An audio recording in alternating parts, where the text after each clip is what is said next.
Hey everyone, today I'll be sharing with you my thoughts on the Huda Beauty Faux Filter Foundation. This is quite a tricky foundation. I have used it for about maybe like 2 weeks, and even then I couldn't use it like every day just because I found that it was really heavy and really hard to work with. It was inconsistent and it really depended on each variable. Like of course my face had to be like freshly cleaned, exfoliated, completely smooth, moisturized.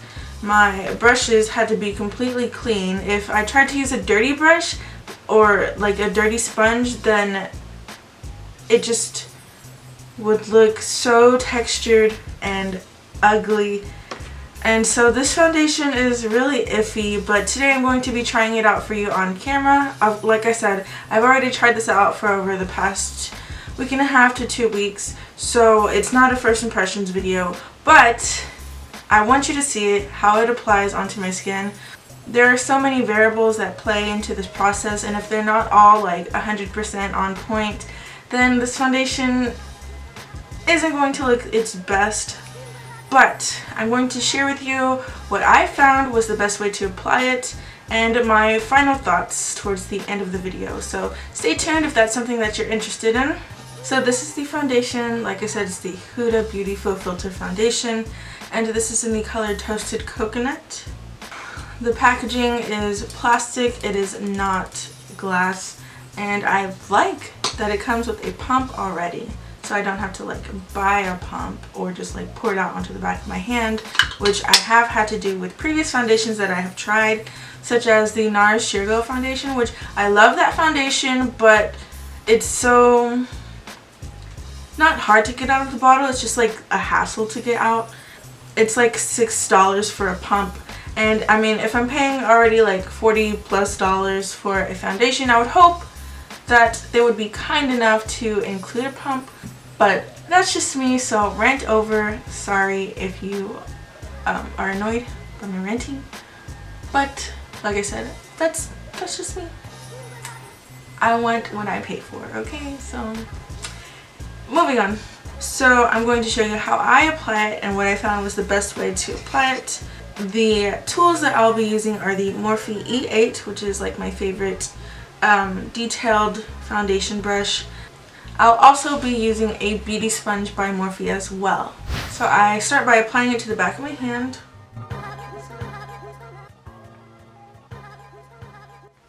Then I take my Morphe E8, dip it in. Oh, I need a mirror, okay. And I always like to start with my nose because that's the most difficult place to place foundation for me, just because it's really difficult to get into the inner corners or outer corners of my nose. So I like to pack it in with the brush all around the outline of my nose. Not swiping or circle motions, but patting motions. Because if you do swiping, it's going to look streaky. If you do circle motions, it's going to bring up any texture that you might have. And I especially have texture around my nose. Even though it's oily, it's also dry at the same time. Like, I don't know, that's my life. Make sure that it's packed in with the brush, and then I will go in with my beauty sponge and really get into the corners of my nose and blend it out.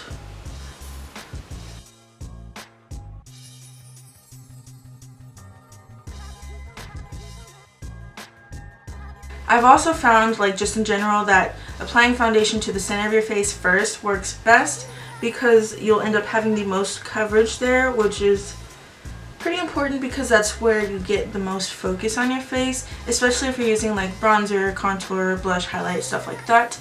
So if you start in the center of your face and work your way out, then the bronzer and blush, contour, whatever, it will help to cover any areas so that you don't have to use as much foundation towards the outside of your face. Okay, so now that it's blended out around my nose, I will go onto my nose with the brush, still packing it in. And I didn't apply any primer, just because I found that the primer that I did use actually made it slide off quicker. The primer that I did use when I tried it out with primer was the Benefit Professional Matte Rescue, and I noticed that it really made it slip and slide like along my nose area, so I'm not going to be using primer today. Now that the center of my face, my nose, so now that my nose is covered in foundation, I'm going to go ahead and do the rest of my face with the same kind of patting with the brush and also blending out with a sponge. So I'm going to do that and you will watch it in fast motion.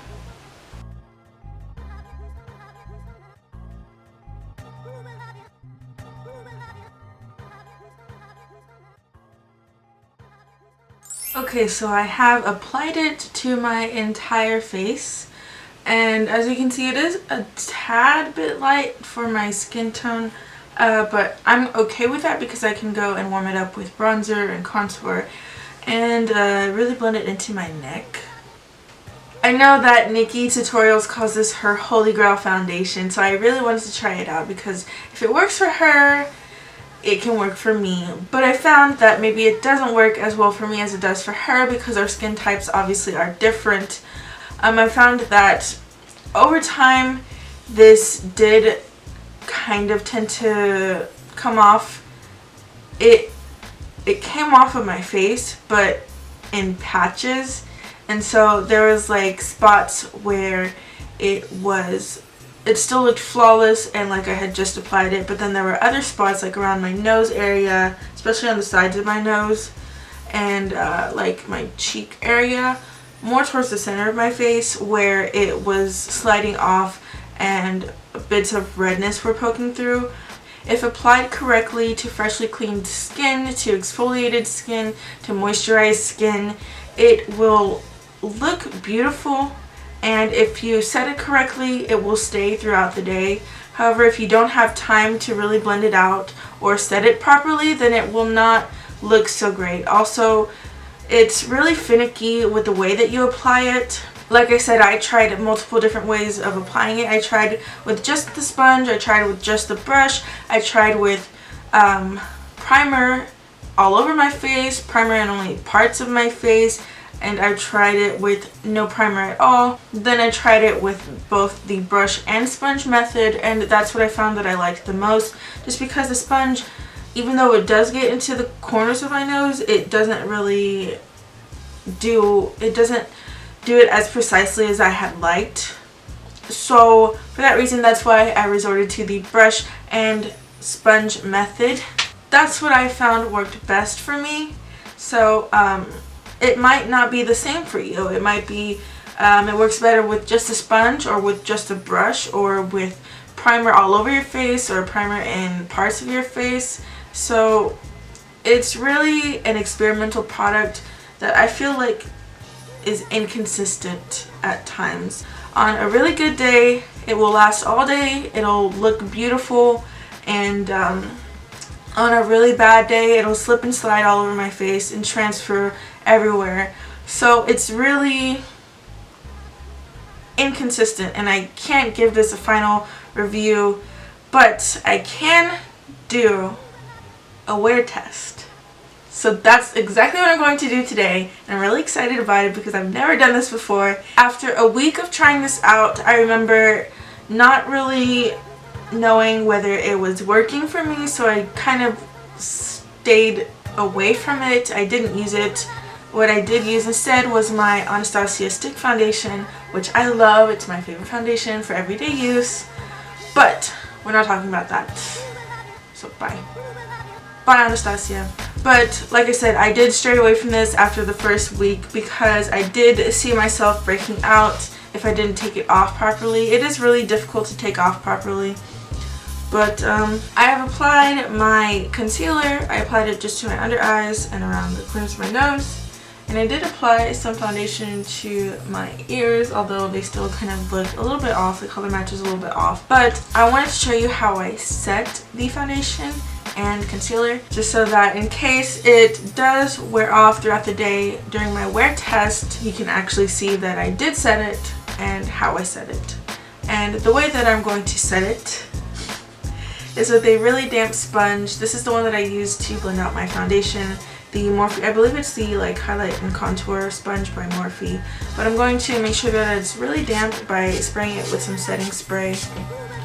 Then I'm going to take a loose powder. This is the Airspun Loose Face Powder in the color Translucent Extra Coverage. So I'm going to take a little bit of that into the cap, dip my sponge in, and press it into my skin.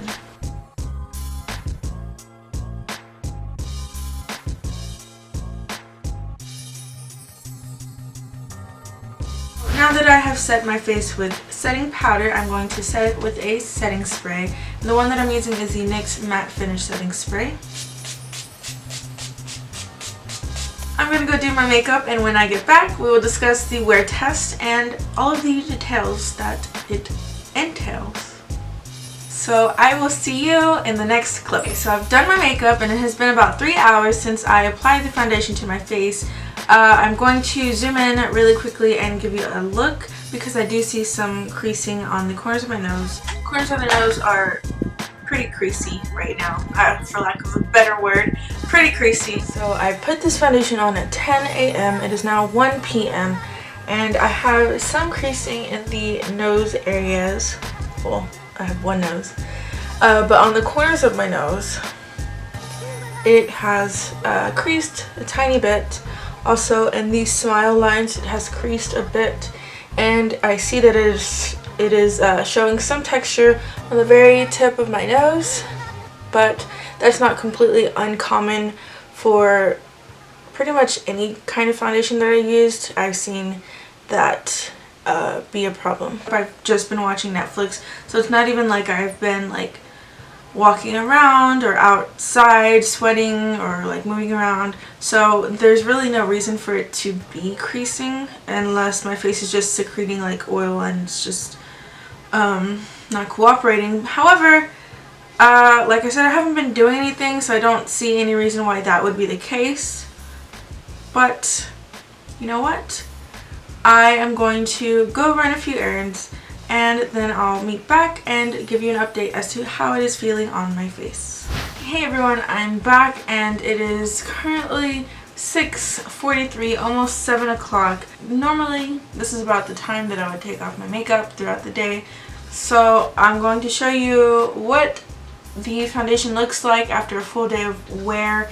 I put this on at, oh, I just like spit a lot. I put this on at 10 in the morning, and like I said, it's almost 7 p.m. the same day, and overall I am pretty happy with how it has stayed on my skin.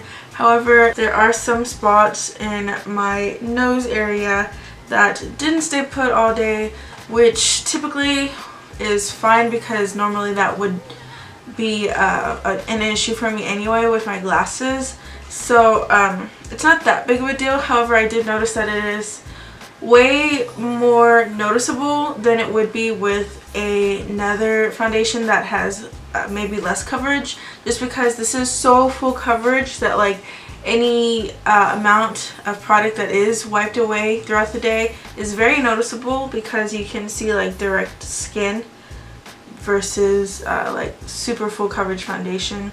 So that I didn't really like about it so much, but I did like the staying power. If I were wearing my contacts, obviously that wouldn't have been an issue, but unfortunately today it was an issue, so I obviously had to count that into this video and take that into account. But I mean, I used it also as a base for my shadow, and it's held up really well as well, so I probably would be using it again. However, I wouldn't use it for an everyday wear unless I was doing like photo shoots or a video every day. When I was using it every day for about the first week that I got it, it did actually break me out a little bit, like along my forehead area, and it wasn't like cystic acne, but it was like tiny bumps that I didn't have before.